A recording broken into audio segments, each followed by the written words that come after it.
Prezados alunos, vamos na continuidade, a unidade 4, que a gente está apresentando a regulamentação do comércio internacional, tanto a regulamentação pelo multilateralismo do GATT e da OMC, quanto a formação de blocos regionais ou de áreas preferenciais de comércio. Tá? Nesse terceiro item, tá? Integração regional comercial, caso da América do Sul, vamos falar também da América do Norte, do NAFTA, tá?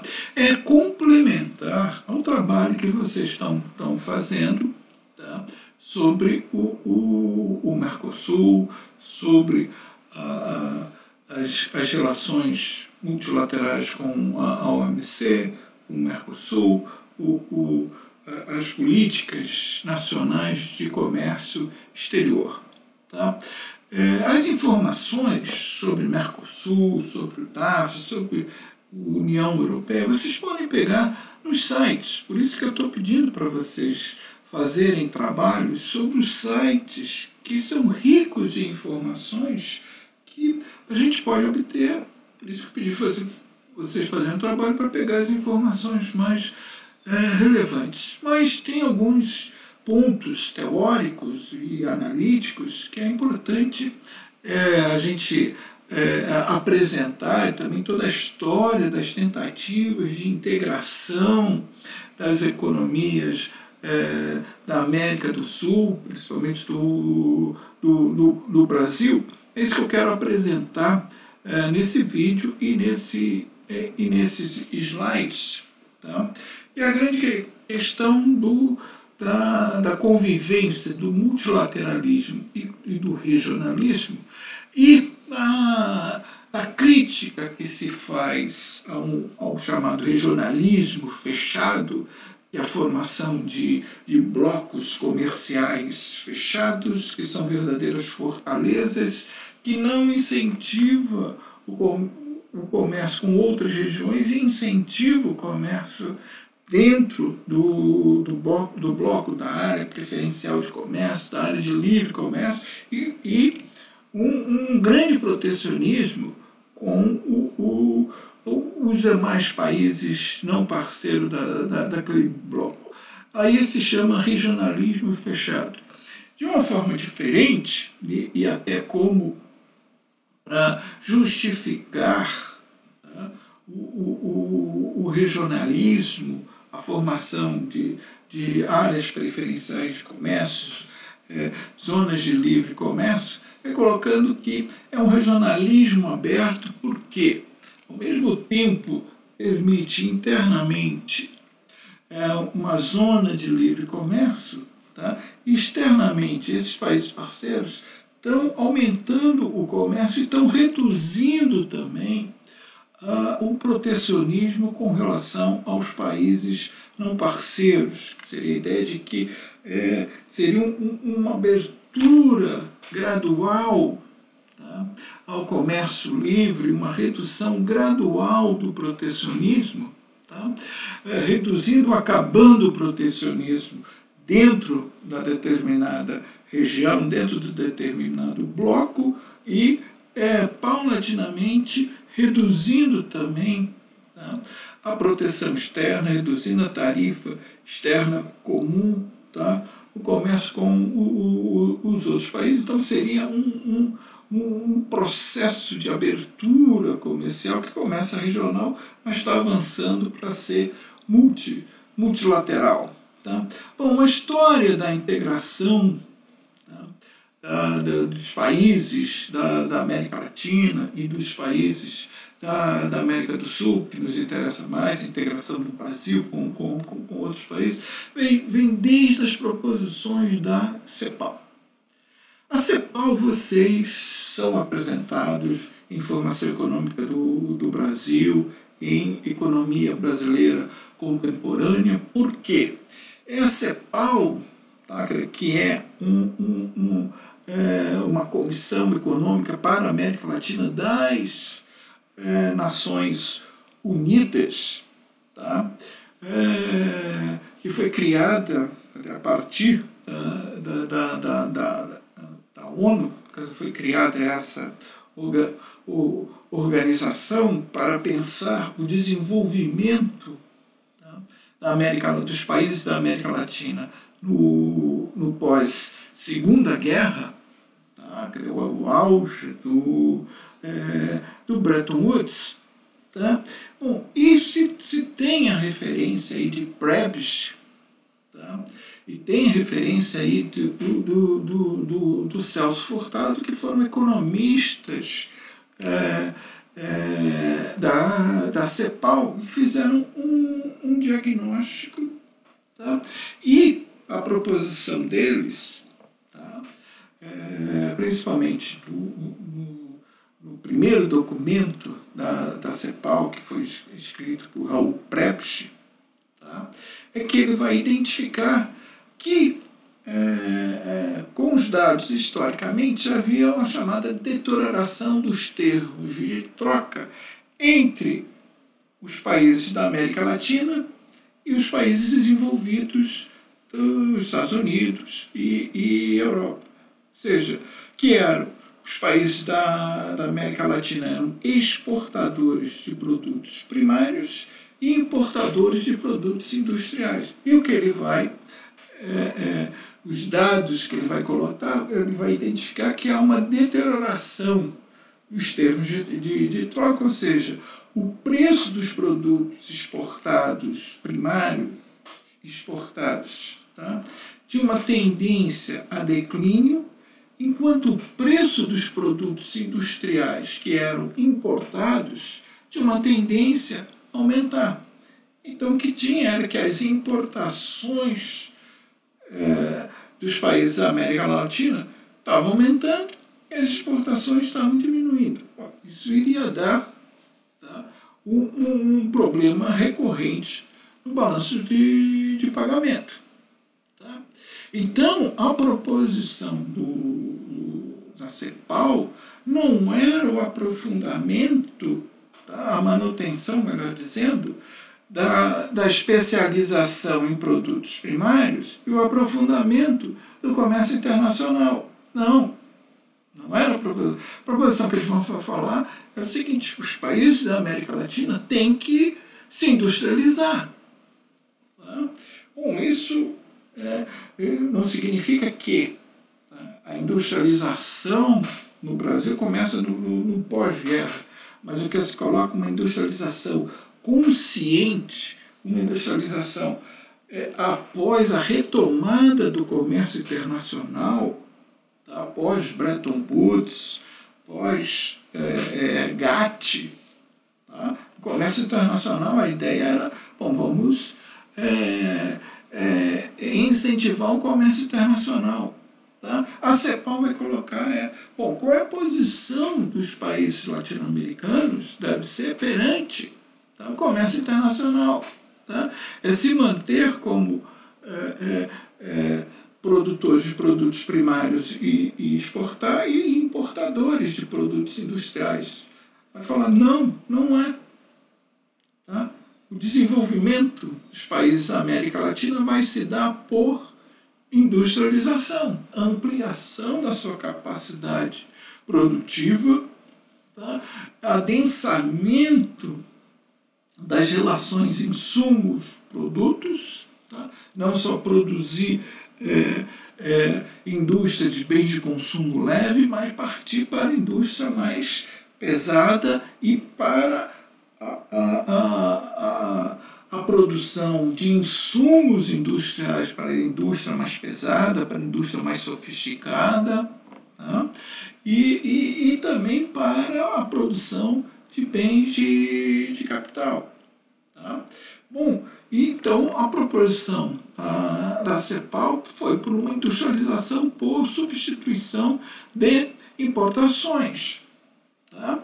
E o que propõe? Essa indústria que vai ser incentivada agora conscientemente por políticas industriais e não por paralisia no comércio internacional, como houve na Primeira Guerra, como houve na crise de 29 e 30, como houve na Segunda Guerra, ou seja, eram momentos que o comércio internacional se reduzia, isso permitia uma substituição de importação, tá? Como uma reação à paralisia do comércio internacional. O que a gente tem no pós-Segunda Guerra, década de 50 e 60, tá? É um incentivo, um ressurgimento do comércio internacional, tá? Mas o que a CEPAL propondo e que o governo brasileiro, tá, aderindo, incorporando, tendo consciência, tá, essa ideia de desenvolvimento pela industrialização, tá, o que vai fazer? Apoiar a formação, tá, da ampliação, a formação e a ampliação, tá, da capacidade produtiva industrial. Tá? Bom, para isso precisava proteger a indústria nascente, a indústria infante. Tá? Então, o que a gente tem?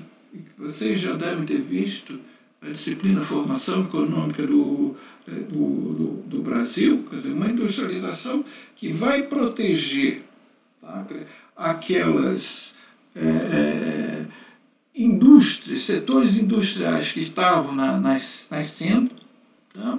Ao mesmo tempo, precisava importar, tá, bens de capital, insumos que ainda não estavam sendo produzidos internamente, tá?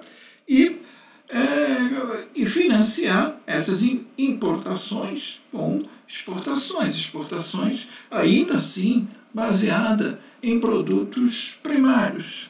Tá?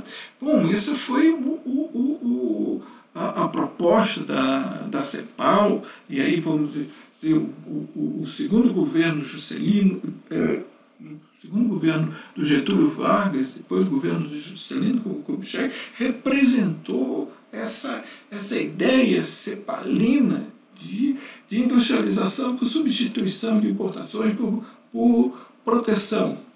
Tá? A partir da década de 50 e da década de 60, com o próprio sucesso, tá, do início da industrialização consciente, já começa a haver alguns problemas. Tá? Quer dizer, a indústria, tá, ela tem a grande vantagem das economias de escala.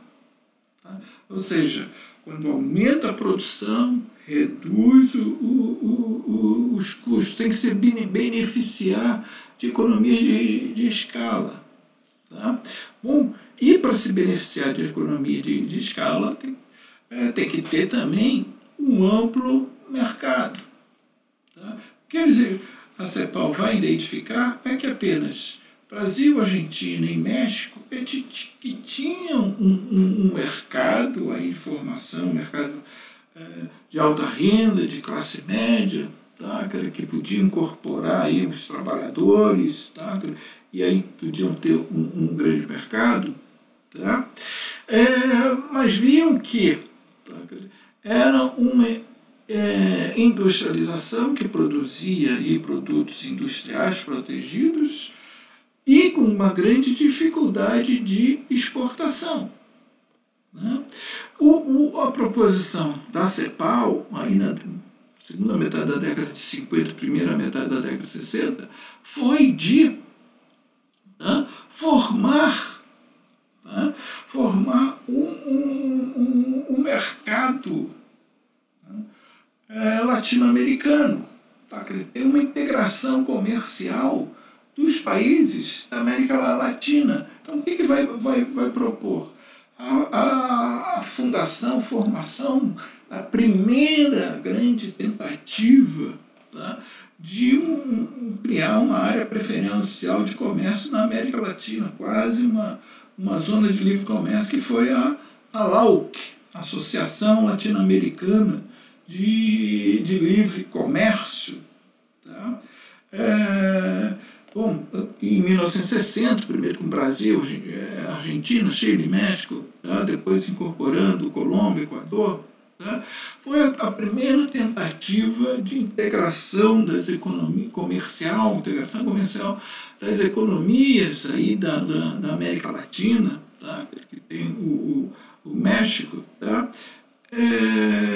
Bom, que foi uma tentativa que teve seus problemas, depois foi alterado para a ALAD, a Associação Latino-Americana de Integração, que ainda existe, mas com muitos problemas. A gente pode dizer que é uma área preferencial de comércio. Depois os países foram preferindo formar blocos menores, tá? Como o Mercosul. Tá? Bom, os países andinos também fizeram uma organização, tá? Menor. Tá? O grande problema, a própria CEPAL vai fazer a crítica, até porque estava sendo criticado pelos liberais, porque a LAUC, tá? Era o que eles chamam de um regionalismo fechado. Tá? Ou seja, era um regionalismo que procurava ter uma área preferencial de comércio, tá? Mas dentro daquela região, mas ainda com uma proteção muito elevada, tá? Aos produtos industriais. Tá? E a ideia é que deveria haver uma troca, tá? Uma relação, um comércio intrasetorial em produtos industriais. Tá? Outro grande problema foi que a industrialização avançou principalmente no Brasil, na Argentina e no México. Os outros países da América Latina, a industrialização não avançou tanto. Tá? Então, esse comércio intrasetorial, produtos industriais, não foi tão grande, tá? Entre os países da América Latina. Tá? A grande crítica que se faz ao chamado regionalismo, tá? Fechado, tá? É que tem uma grande proteção externa, tá? Mas que os países não conseguiram fazer uma zona de livre comércio interna. Continuou simplesmente uma área preferencial de comércio com tarifas menores internamente dentro do bloco, mas ainda a visão que tinha que proteger a indústria nacional. Tá? Sempre a crítica dos liberais, tá? Que foi sempre uma industrialização muito protegida e, portanto, uma industrialização, por não ter a competição de produtos industrializados externos, também não tinha grandes competitividades nas exportações, tá? Mesmo intrabloco, que continuava uma proteção também intrabloco. Tá? A própria os chamados estruturalistas da CEPAL também fizeram a crítica, porque tanto a LAUC quanto a ALAD não tiveram impacto, tá? Macroestrutural, tá? Nas economias nacionais daquela região. Tá? Por quê? Vamos colocar que os países estavam mais preocupados em defender a sua indústria nacional, tá? Do que fazer uma industrialização integrada, tá? Ou seja, uma industrialização dentro da região com um grande comércio intrasetorial, intraindustrial. E o outro problema é empurrar a crise para o seu vizinho, tentar. A industrialização por substituição de importações, tá? É algo que exige muito do balanço de pagamento, porque como Mário Henrique Simas gostava de colocar, para substituir importações é necessário fazer importações. Quer dizer, na verdade, a pauta de importações ela vai se modificando, tá? E às vezes vai substituindo importações e deixa de importar produtos de bens de consumo, mas tem que importar insumos mais sofisticados, bens de capital mais sofisticados. Isso cria sempre um grande peso nas importações, apesar de haver mudança nas estruturas das importações, na qualidade das importações. E o problema é que as exportações continuavam baseadas em produtos primários. A dificuldade da industrialização alcançar mercados externos, dentro do bloco e fora do bloco. Então, todos queriam proteger o seu balanço de pagamento, tá? Empurrar a crise para o seu vizinho, a crise de balanço de pagamento para o seu vizinho. Então, essa foi a grande crítica ao regionalismo fechado da América Latina. Tá? A partir da década de 90, tá? Pela própria tentativa de reação à crise da dívida externa, tá? Ou seja, que exigia também um grande peso no balanço de pagamento, pelo pagamento dos juros e das amortizações, as economias tinham que dar um salto nas exportações, e para dar um salto nas exportações, tinham que começar a exportar produtos industriais. Tá? Bom, e também um reconhecimento, tá, de que o processo de substituição de importações também tem seus limites. Não é para formar uma autarquia, não é para formar uma economia fechada. Às vezes a importação de produtos industriais sofisticados, insumos sofisticados que incorporam grande tecnologia ou bens de capital, tá? Às vezes não se tem escala para se produzir aquele produto, então é melhor importar.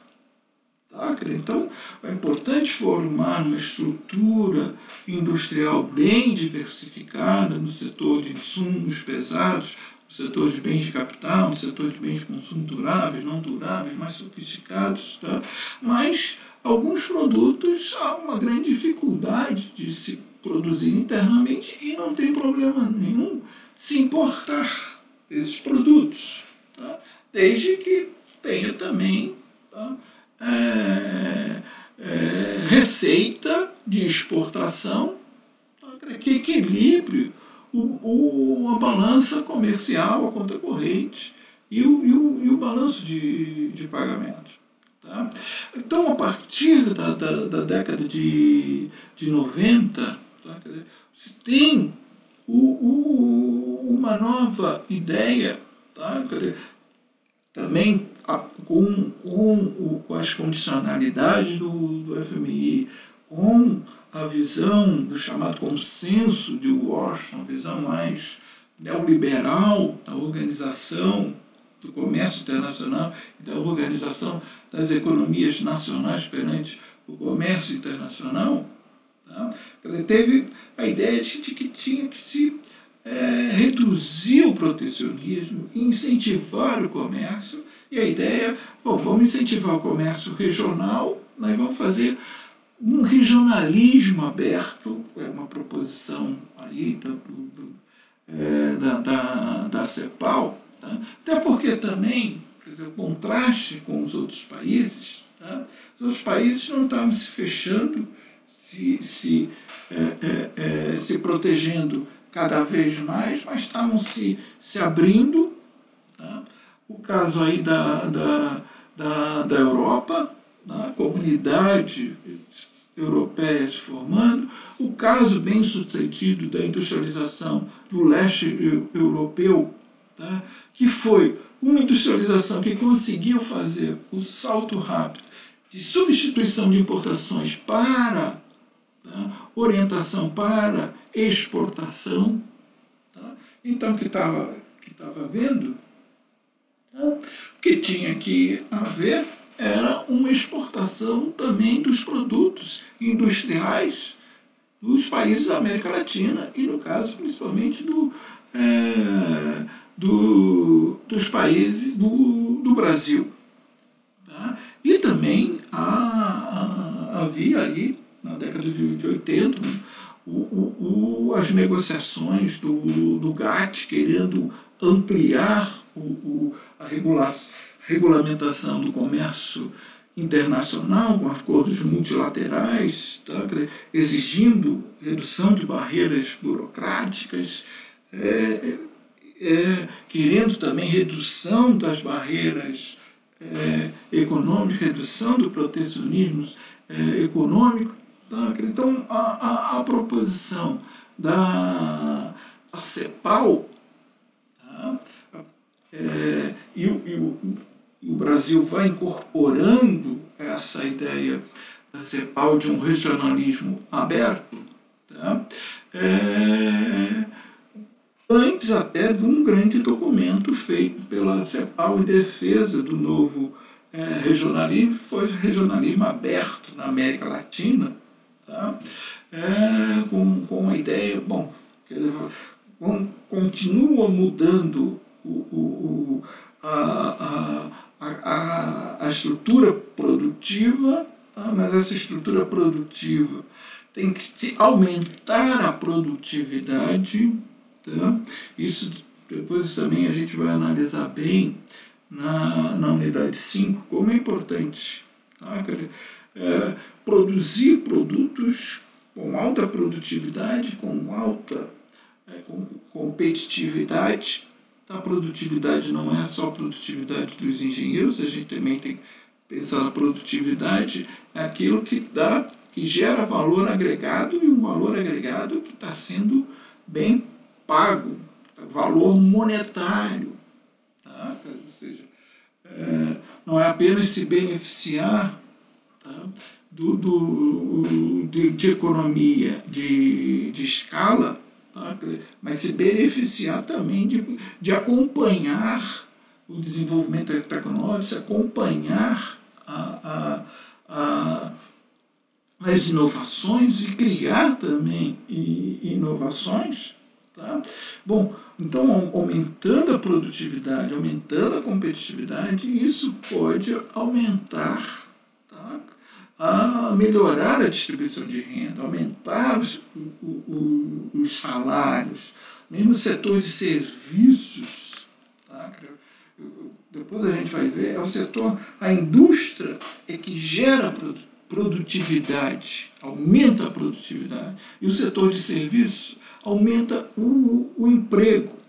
Tá? Bom, mas se a indústria aumenta a produtividade, o setor de serviços pode também se beneficiar de que essa geração de emprego pode ser um emprego com salários maiores.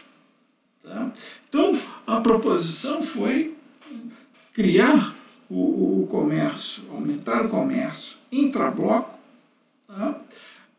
Mas também reduzir o protecionismo externo, tá? Quer dizer, fazer uma redução das tarifas externas, da tarifa externa comum. Tá? Ou seja, a ideia de que está se criando comércio e está se reduzindo o desvio de comércio que a gente viu na aula passada. Tá? Quer dizer, esse foi o objetivo, por exemplo, do Mercosul. Tá? Depois, colocando uma citação aí do primeiro artigo do Tratado de Assunção, que criou o Mercosul, tá? É a proposição de um regionalismo aberto, tá? Ou seja, formar ter um acordo preferencial de comércio, reduzir as tarifas internas, tá? E também ter uma tarifa externa comum reduzida, que se chama, integrar o regionalismo e o multilateralismo, tá? E fazer as negociações internacionais são cheias de exceções, tá? E tem que se continuar, tá? Para ir reduzindo as exceções. Então, eu diria que o Mercosul é uma área preferencial de comércio. Para alguns produtos é uma zona de livre comércio, tá? É uma união aduaneira com várias exceções, tá? Quando vocês forem fazer o trabalho tanto da Organização Mundial do Comércio quanto do Mercosul, vocês vão ver que tem princípios gerais e logo depois tem as exceções, que são as proteções, o tempo necessário para haver a adequação àquele princípio mais geral. Então, o Mercosul é uma área de preferencial de comércio para alguns produtos, para outros produtos é uma área de livre comércio, para alguns produtos é uma união aduaneira, tá? Essa combinação, tá? Um regionalismo aberto, que seria, tá? De que está se complementando o multilateralismo, porque também tem a proposição, tá? De reduzindo as tarifas externas comuns, reduzindo as várias barreiras burocráticas internamente e, portanto, também externamente. Tá? E daí a gente tem, tá? Na América do Sul, principalmente o Mercosul, que nos interessa, depois com a evolução para a Venezuela, com a integração da Venezuela e também agora em negociação com a Bolívia. E no norte aí o NAFTA, que é uma área de livre comércio para alguns produtos, tá? Mas ainda não é uma união aduaneira. Tá? Então, para a gente entender, tá, que essa proposição de um regionalismo aberto, tá, é a ideia de que se incentiva o comércio intrabloco, tá, e esse incentivo do comércio intrabloco vai provocar uma redução do protecionismo do bloco, tá, e se vai caminhando passos graduais para ter uma redução cada vez maior do protecionismo, até não haver mais barreiras ao comércio internacional, ter um comércio livre. Tá? Aí a gente tem algumas informações sobre o NAFTA e sobre o Mercosul, mas o mais importante é vocês pegarem essas informações nos sites. Tá? Vamos ficar por aqui por hoje.